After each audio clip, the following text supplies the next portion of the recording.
제가 드리고 싶은 말씀은 이런 데이터들이 나오면 우리가 이해하고 하는 건 맞지만 항상 그 방향으로 가는 건 아니다. 그러니까 네. 매달 매달 데이터를 체크업하고 팔로우하는 건 중요하지만 너무 믿을 필요는 없다. 그리고 너무 음. 나의 타임라인은 그거에 맞춰서 막 큰 마스터 플랜을 바꿀 필요는 네, 한번 없다라고 생각해 생각해요. 보자입니다. 시청하시기 전에 구독하기, 좋아요, 알람 설정 부탁드리고요. 오늘은 부동산 트렌드에 대한 모기지 전문가인 케빈님을 모시고 부동산 전반적인 트렌드와 또 금리 뭐 여러 가지 얘기를 듣기 위해서 오늘 케빈님 모셨습니다. 네, 반갑습니다. 네, 반갑습니다. 안녕하세요. 잘 지내셨나요? 네, 오랜만이네요. 요즘에 보니까 부동산이 또 이제 반등도 확실히 좀 일어난 것 같기도 하고 지금 부동산에 대해서 지금 오른다 내린다 여러 가지 말이 있습니다, 사실은. 그리고 네. 경기 침체는 확실히 눈앞에 왔다는 사람이 너무너무 많고 저도 체감으로 좀 느끼는 부분도 있거든요, 주변에서.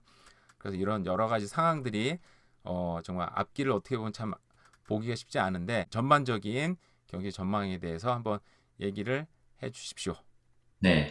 말씀하셨던 대로 이제 체감하는 부분하고 실제로 데이터가 나오는 부분하고는 사실 타이밍의 괴리가 있기 때문에 아, 우리가 네네. 지금 보려고 하는 이 시점의 데이터는 지금 영상을 촬영하는 시점이 6월 2일이기 때문에 우리가 볼 수 있는 건 뭐 4월이나 5월 이렇게 한 달 전이나 두 달 전에 이야기를 하게 될 텐데요. 네네. 기본적으로 우리가 백데이터를 보고 앞으로 어떤 일이 예상이 되는 부분들도 예측하는 영역도 있긴 있지만 실제로 내가 지금 체감상 느꼈던 부동산이 어떻다는 거를 수치화해서 한번 이해해 보시면 좋을 것 같고요.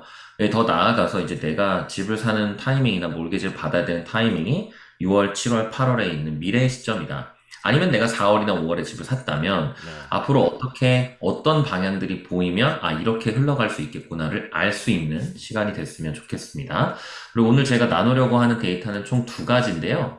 우리가 이제 몰기지 프로페셔널 캐나다라고 하는 MPC라고 하는 기관에서 매달마다 나오는 리포트는 아닌데 좀 중요한 순간마다 리포트가 나와서 실제 지금 몰기지 마켓은 어떻게 가고 있는지를 알려주는데 이 자료는 우리 MPC에서 제공을 받아서 제가 좀 네네. 싫어하는 데이터입니다. 아, 저는 뭐 데이터 애널리스트는 아니기 때문에 이런 데이터들을 보고 뭐 전부 다 맞출 수는 없는데 포인트로 나와 있는 부분들을 좀 정리를 해드릴게요. 자, 일단은 하나씩 좀 보자면 Housing and Mortgage Market Review. 그러니까 이제 집이라는 것과 몰기지라는 거를 떼어놓을 수는 없죠.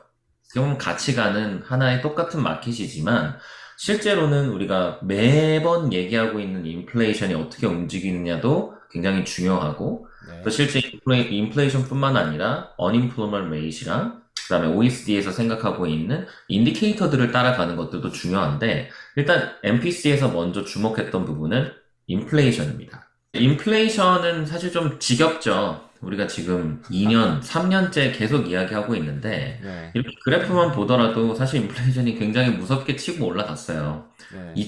2000년도부터 2022년이니까 20년의 백데이터인데 물론 그래프가 오르락 내리고 오르락 내리고 와 여기는 또 내려갔던 경우도 있고요.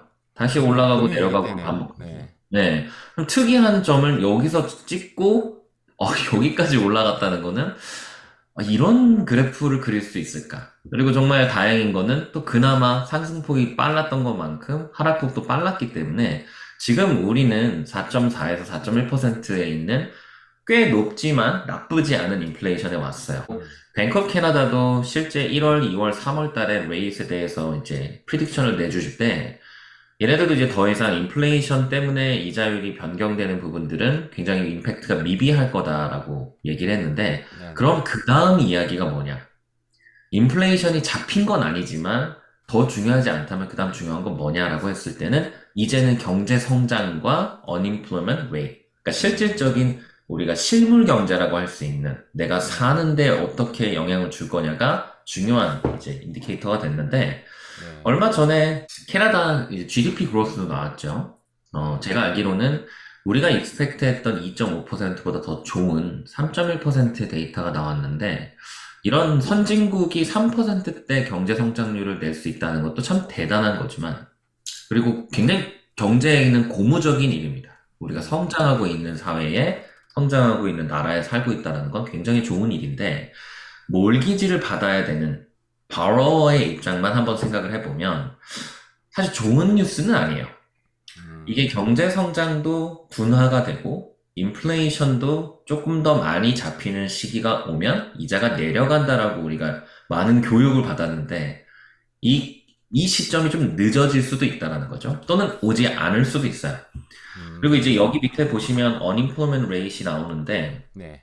이건 이제 실업률이죠. 실업률인데 여기도 마찬가지로 그래프가 오르락내리락하고 자연스럽게 오르락내리락하지만 굉장히 이렇게 내려오는 디센딩 되는 그림을 그리잖아요. 네네. 실업률의 편차가 굉장히 줄어든다라는 얘기라서 경제가 좀 안정화된다는 얘기라고 똑같은 것 같은데 2020년도 뭐 다들 알고 있는 팬데믹을 거치면서 가장 높은 어닝플로메이를 찍고 이제는 굉장히 안정적인 거의 4%에서 3% 사이에 있는 아주 낮은 어닝플로메이트 레이트를 보이고 있기 때문에 이 부분은 경제도 성장이 잘 되고 실업률도 낮고 인플레이션도 적정 수준으로 유지가 됐다면 사실 뱅크 오브 캐나다 입장에서는 이자를 내려줄 이유가 없어요. 네네네. 그러다 보니 많은 사람들이 2023년이나 2024년에는 이자가 좀 내려가면서 부동산도 좀 활기를 띠고 또는 내가 이자 부담이 줄어드니까 가계 대비 부채에 대한 부담이 좀 줄겠다라고 업티미스틱하게 예상을 했지만 좀 역설적으로 우리가 경제가 너무 좋아지면서 이 부분에 대한 예상치가 좀 틀려가고 있는 거죠.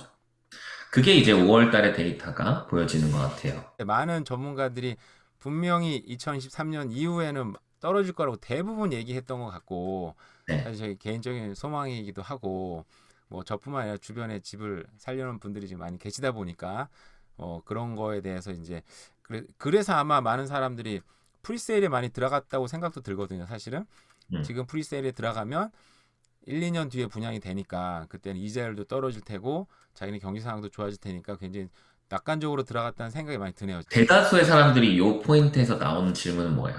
딱 정확하게 이거 같아요. 그래서 뭐냐, 무슨 소리 하는 거예요? 지금 무슨 정확하게 좀 설명을 해봐라. 네, 한 줄로 줄여보면 네, 진짜 뱅크 오브 캐나다나 우리도 몰기지 브로커들이나 리얼터들도 한 치 앞을 볼 수가 없어요.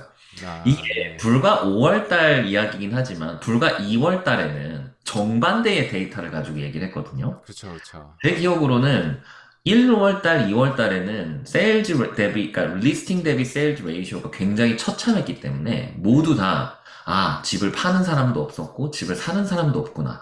그리고 이렇게 나오는 데이터들 또한 사실 긍정적이진 않았어요. 굉장히 부정적이었어요. 네, 그럼 그걸 보고 3개월이 지났는데 이렇게 상반된 데이터가 나와서 우리가 다른 스탠스를 보고 있다? 제 생각에는 사실 지금 이렇게 얘기하는 이 순간에도 제가 좀 불안한 게 네. 한두 달 안에도 또 다른 방향성이 보일 것 같아요. 네, 그러니 맞죠. 제가 드리고 싶은 말씀은 이런 데이터들이 나오면 우리가 이해하고 하는 건 맞지만 항상 그 방향으로 가는 건 아니다. 네, 그러니까 매달 매달 데이터를 체크업하고 팔로우하는 건 중요하지만 너무 믿을 필요는 없다. 그리고 너무 나의 타임라인을 그거에 맞춰서 막 큰 마스터 플랜을 바꿀 필요는 없다라고 생각을 해요.